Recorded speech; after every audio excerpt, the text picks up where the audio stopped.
For millions of years, the ocean was full, not just with life, but with structure and balance. It worked. And then, it began to disappear. Not all at once, but enough. What happened at the end of the Ordovician wasn't a catastrophe in a moment. It was a world slipping out of balance. To understand what was lost, you have to understand what existed. This was not an empty world.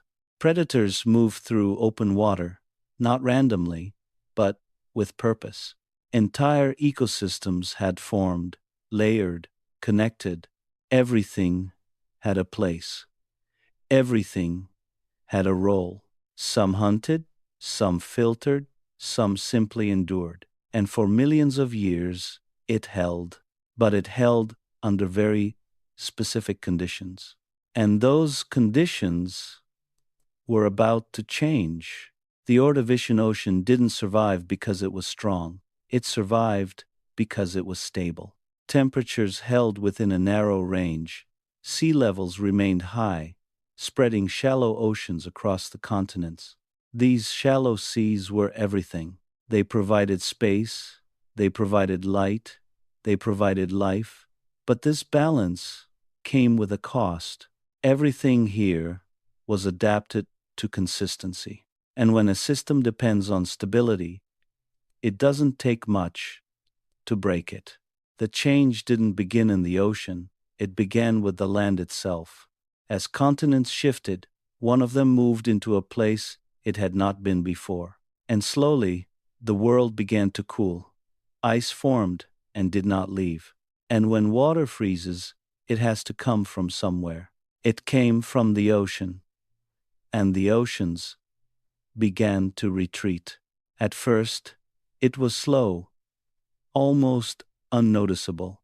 But the world those creatures depended on was already beginning to disappear. As the ice spread, it began to take something with it. Not suddenly, but steadily. The shallow seas began to disappear. These were not deep oceans. They were thin, wide, and vulnerable. And as the water pulled away, it didn't just move, it left things behind. While ice grew, oceans shrank, and the world that had once been wide was becoming smaller every moment. The loss of space was only the beginning, because nothing here existed alone. When one part failed, it pulled everything with it. Reefs lost the life that sustained them. Seafloor communities thinned. Even predators began to feel it. Food chains didn't break all at once. They unraveled. Creatures that had endured for millions of years were now facing something they had never experienced. Not competition, not predation, but a world that no longer supported them. And when a system collapses like this, what follows is inevitable.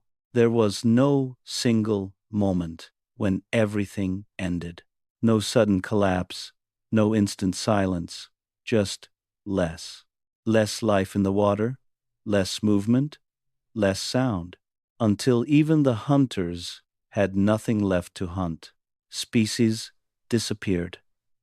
One by one. An estimated 85% of marine life was gone. And the ocean kept moving.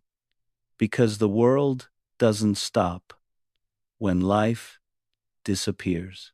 When it was over, what remained was not what came before. Some survived, not because they were stronger, but because they could endure what others could not.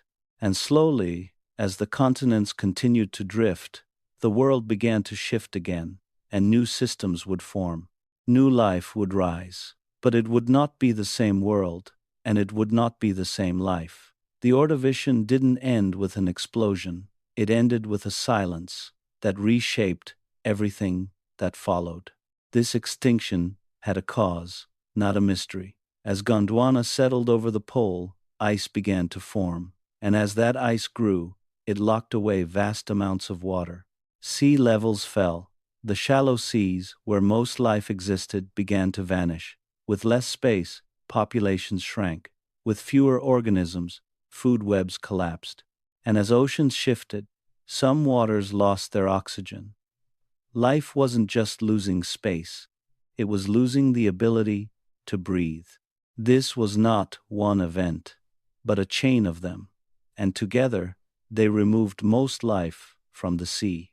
When it was over, the world was quieter, simpler, and slowly, the ice released what it had taken. The seas returned, but not the same seas. The extinction did not just end a world, it cleared the way for another, a different ocean, a different balance.